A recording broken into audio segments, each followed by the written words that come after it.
Bonjour, donc nouvelle vidéo sur les migrations. D'accord. Alors les migrations c'est quoi? C'est l'équivalent au DDL, Data Definition Language, c'est-à-dire en fait le langage de définition de données. Hein. Donc c'est-à-dire en fait c'est agir tout simplement sur la structure de base de données, c'est-à-dire créer des tables, des champs, des types de données, des relations, des restrictions et créer toute une structure, une architecture, on va dire, enfin plutôt une structure de base de données. D'accord. Donc comment on fait ça? Bah écoutez, c'est simple. On va sur database, on a un répertoire migration, okay, et dedans, eh bien, tout simplement, on a déjà deux migrations. D'accord. Donc déjà, ça peut être intéressant de voir un petit peu ce qu'il y a dedans. Alors on voit qu'on a une fonction up qui va avoir pour effet de créer une table avec tout simplement des champs. Okay. Et ici, on a tout simplement un down qui élimine tout simplement la table, donc qui défait l'opération de création de table. D'accord. Voilà. Blueprint, ici. Voyons voir, est-ce que je peux réussir à avoir quelque chose là-dessus? Oui, ça m'a l'air bon ça. On va regarder ça ici. Je regarde tout SQL, avec du site commande, c'est assez long. Ouais, ok. Là, on voit qu'on a tous les types de données, donc on est vraiment sur la classe, pas de problème. Donc, Blueprint, c'est ça. C'est en fait une classe qui permet d'agir tout simplement sur les éléments d'une table, principalement au niveau de création de champs, voilà, colonne, modification de colonne, et comme type de données, principalement, des types de données un petit peu fondamentaux, hein, c'est-à-dire numérique, alphanumérique, booléen, date, peut-être monnaie, j'en sais rien, etc. etc. D'accord. Donc ça, a priori, on peut faire. Alors, comment est-ce qu'on lance une migration? Alors déjà, la première chose qu'on va faire, c'est quand même aller voir, je crois qu'il est, non, il n'est pas ouvert.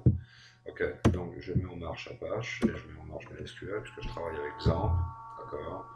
J'attends que ce soit bien chargé, voilà. Et maintenant, je vais sur phpMyAdmin, ok, et là, je vois que j'ai absolument rien. Donc, comment est-ce que je vais faire ça? Eh bien, tout simplement, on va faire on va se retrouver dans htdocs Laravel, donc on se positionne, car évidemment de cette manière-là, on a le fichier artisan, d'accord. Donc on peut faire un PHP artisan sans plus, d'accord. Et là on va voir un petit peu ce qu'on a. Alors là, on a install, refresh, reset, rollback, status. Donc ça, c'est pour installer, c'est pour créer un repositoire, c'est-à-dire une table qui va nous permettre de gérer tout ça depuis notre propre base de données. Donc ça, c'est vraiment le point de départ. Le refresh, c'est pour resetter, hein, c'est-à-dire réinitialiser d'une certaine manière et réexécuter toutes les migrations. Reset, c'est pour défaire toutes les migrations. Rollback, c'est pour défaire la dernière migration. Et status, c'est pour montrer le statut. Donc, il faut faire un PHP artisan. Ok. Migrate, install. Ok. Voilà. Migration, table, created successfully. Is that true? Let's see. Et voilà, on a la table migration avec sa structure. Okay, migration et batch.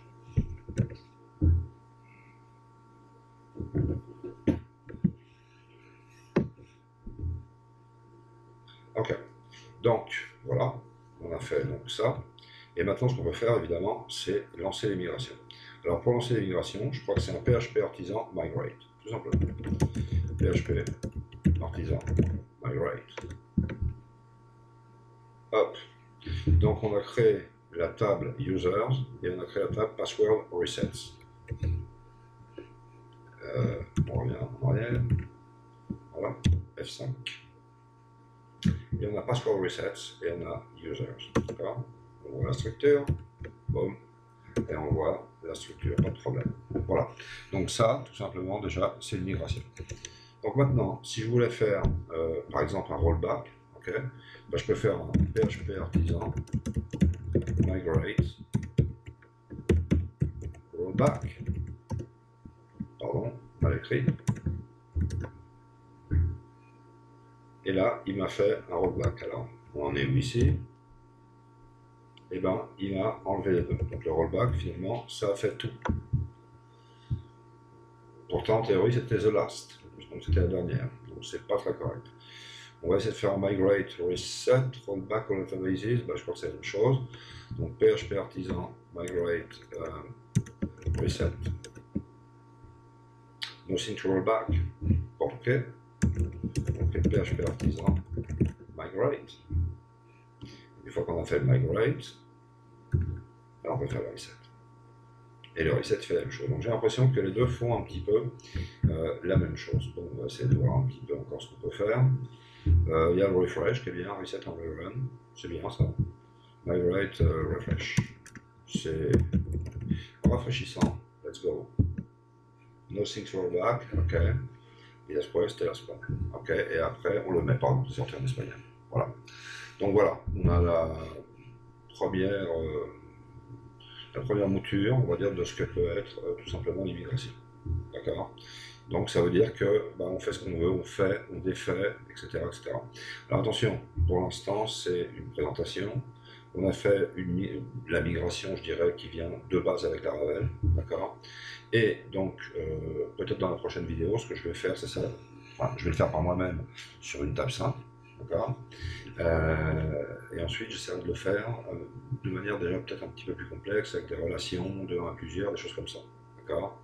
Table intermédiaire, table pivot, etc., etc. Donc ça m'intéresse et c'est ce qui m'avait un petit peu refoulé. Donc évidemment, je vais faire un effort pour faire ça. Donc salut et à la prochaine vidéo.